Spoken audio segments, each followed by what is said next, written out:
The first sound wasn't music. It wasn't voices. It was rhythm, controlled breathing, the steady hum of machines, the muted echo of power being tested. Julian Rhodes stepped into the gym wing of a private estate and instantly understood that this was not a fitness room. This was a performance facility. Mansion gyms that rival professional stadiums aren't built for casual workouts. They are built for dominance, longevity, and mental command. Sunlight streamed through floor-to-ceiling glass panels, illuminating acres of space outfitted with equipment most professional athletes only access at training camps. Olympic-grade platforms lined one wall. Custom machines, engineered exclusively for this estate, stood arranged with military precision. Screens displayed real-time biometric data, heart rate variability, muscle activation, recovery status. This wasn't about getting fit. This was about engineering the human body. For billionaires, health is not a hobby. It is infrastructure. Without energy, clarity, and stamina, wealth becomes fragile. That's why these mansion gyms exist. To eliminate excuses, to remove friction, to make excellence inevitable. Julian noticed the silence. No distractions. No crowds. No waiting. Every detail was calibrated for focus. The air itself was filtered, oxygen optimized, and temperature controlled to enhance endurance. Professional stadiums train athletes for competition. Mansion gyms train individuals for life at the highest level. Every zone served a purpose. Strength, endurance, mobility, recovery, mental conditioning.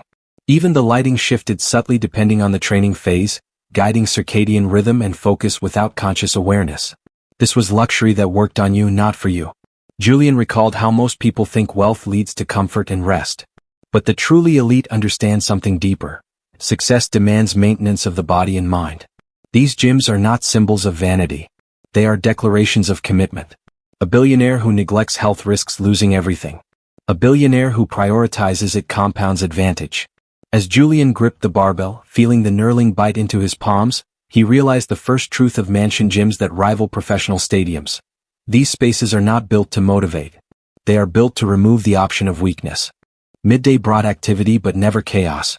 Trainers moved quietly, each specialized in a different discipline: strength science, mobility therapy, endurance optimization, neurological performance. This wasn't a gym staffed by instructors. It was a private institute for human optimization. Every session was planned weeks in advance, adjusted daily based on data collected from sleep, nutrition, and stress levels. Julian watched as one room transformed from a powerlifting arena into a recovery suite. Floors adjusted firmness. Lighting softened.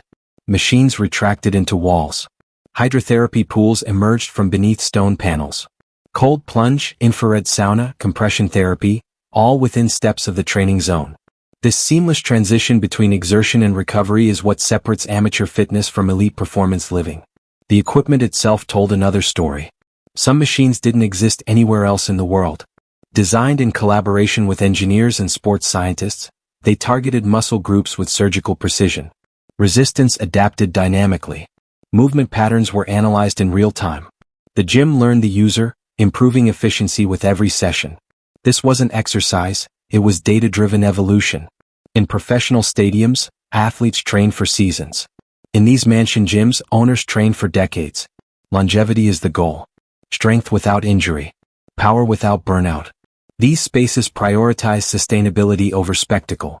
That's why many billionaires work out here daily, sometimes twice a day without fatigue. The system supports them. The environment carries part of the load. Privacy remained absolute. No cameras. No phones. No audience. The elite do not perform health, they protect it. Children train here alongside parents, learning discipline early. Family health becomes tradition. Trainers adapt programs across generations. This is not fitness culture. This is legacy conditioning. Julian understood why many billionaires refuse public gyms. Exposure is risk. Disruption is inefficiency. In these mansion gyms, time expands. Focus deepens. Progress accelerates. You are not waiting for equipment. You are not adjusting to others. The environment bends to you. Even mental training had its own wing. Soundproof meditation chambers. Neurofeedback rooms. Breathwork studios designed to regulate stress responses. Billionaires know that strength without calm is dangerous. These gyms don't just build bodies, they stabilize minds. The second truth became clear. Mansion gyms that rival professional stadiums exist because elite life demands athletic-level performance every single day, not just on the field but in boardrooms, negotiations, and leadership. As evening approached, the gym shifted again. Lights dimmed slightly. Music softened. Recovery zones activated automatically. Julian sat quietly, muscles warm, mind clear, overlooking a private garden visible through glass walls. The gym felt less like a room and more like a command center for vitality. This is what separates the wealthy from the elite. Anyone can buy luxury. Few can maintain the discipline required to enjoy it long-term. Mansion gyms of this caliber are not about aesthetics. They are about survival at the top. Health becomes the ultimate status symbol because it cannot be bought. It must be protected daily. Many of the world's most powerful people spend more time in these gyms than in their offices. Not because they love exercise but because they understand energy is leverage. Clear thinking comes from a regulated nervous system. Confidence comes from physical capability. Authority comes from presence. These gyms quietly support all three. Julian reflected on how different success feels when the body is strong and resilient. Stress doesn't linger. Sleep improves. Decisions sharpen. Life slows just enough to become intentional again. These gyms don't create discipline, they reveal it. If you train here, it's because you value longevity over indulgence, mastery over comfort. These spaces are rarely shown publicly. No magazine tours. No influencer videos. Because the elite don't advertise discipline. They live it.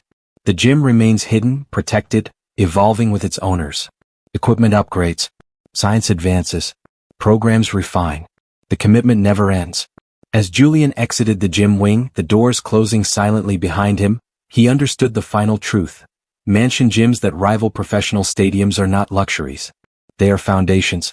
Foundations of health, of focus, of legacy. In a world where money is loud and attention is cheap, these gyms represent something rarer. Quiet power maintained over a lifetime. That is elite living at its most disciplined.